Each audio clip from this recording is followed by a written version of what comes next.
एक दिन अकबर बादशाह ने बिरबल के किसी काम पर खुश होकर कहा, वाह बिरबल, तुम्हारी जितनी तारीफ की जाए उतनी कम है।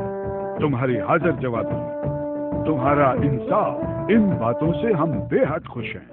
ये आपका बड़प्पन है जहांपना। ऐसा नहीं है बिरबल, तुम वाकई सबसे बढ़िया हो। इसलिए मैं अपनी मर्जी से तुम्हें 200 मोहरों का इनाम दे रहा हूँ। इसका तुम स्वीकार करो।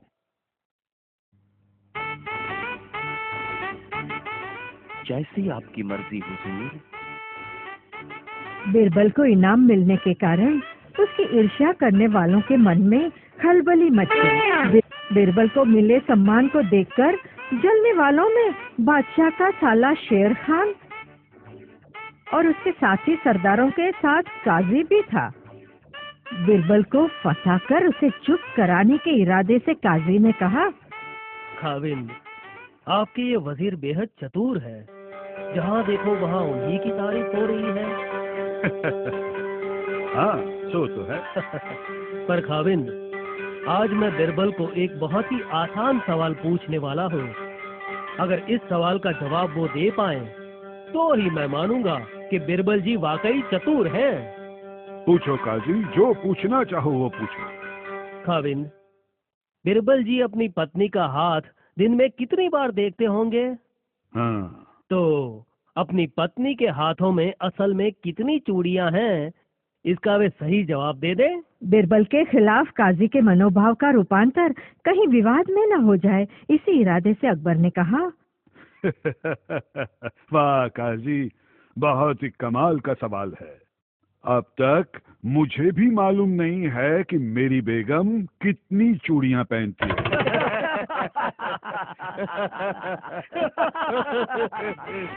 जहांपना, अपने काजी साहब गणित के विषय में अत्यंत विशारद है, ये बात तो सब जानते हैं।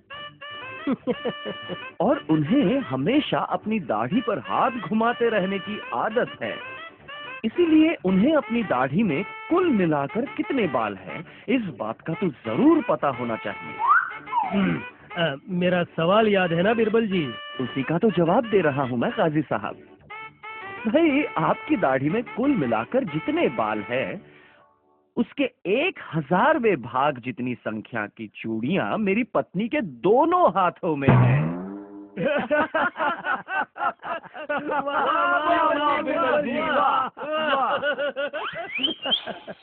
बिरबल का ऐसा जवाब सुनकर बादशाह और सारे दरबारी हंसते हंसते उल्टे हो गए और काजी की हो गई बाजी। पर काजी द्वारा पूछे गए गजब के सवाल जैसा ही सवाल पूछने की अकबर को भी इच्छा हो गई। अगर बिरबल ने उसका जवाब दिया तो मजा आ जाएगा, और नहीं दिया तो बिरबल पहली बार निरुत्तर हो जाएगा। गाजर की पूंगी बजी तो बजी, नहीं तो तोड़कर खा ली। ऐसा सोचकर अकबर बोले,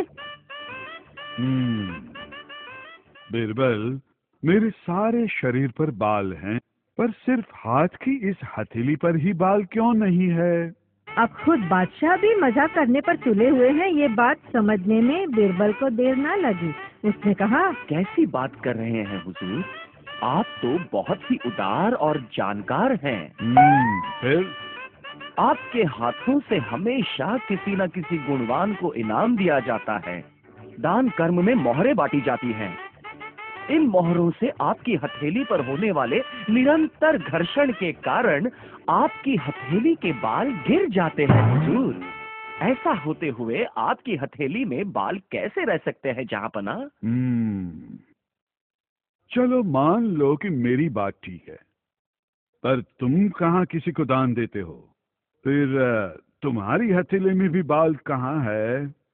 आपकी बात बिल्कुल सही है हुजूर। पर जैसे पहले मैंने बताया कि आप बहुत ही जानकार और उदार मन के हैं, जहांपना बार बार खुश होकर आप मुझे भर भर के स्वर्ण मोहरे देते रहते हैं। आपकी हथेली के बाल इनाम दे दे कर गए, उसी तरह मेरी हथेली के बाल इनाम ले ले कर गए हैं हुजूर। तुम्हारी ये बात भी मंजूर।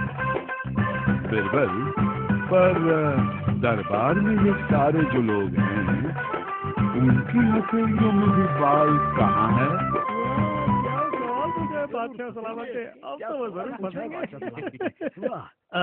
खाविंद, मैं यही पूछने वाला था। माफ कीजिए हुजूर, पर मुझे साफ साफ बोलना पड़ रहा है। बोलो। यहाँ बना, हर बार आप मुझसे खुश होते हैं और मुझे ही कुछ न कुछ इनाम देते रहते हैं, पर ये बात दरबार में किसी को भी पसंद नहीं है। जब भी आप मुझे इनाम देते हैं, तब ये लोग जलन के मारे अपने हाथ एक दूसरे पर घिसने लगते हैं और इसी कारण इनकी हथेलियों के बाल गिर गए हैं जहाँ बना।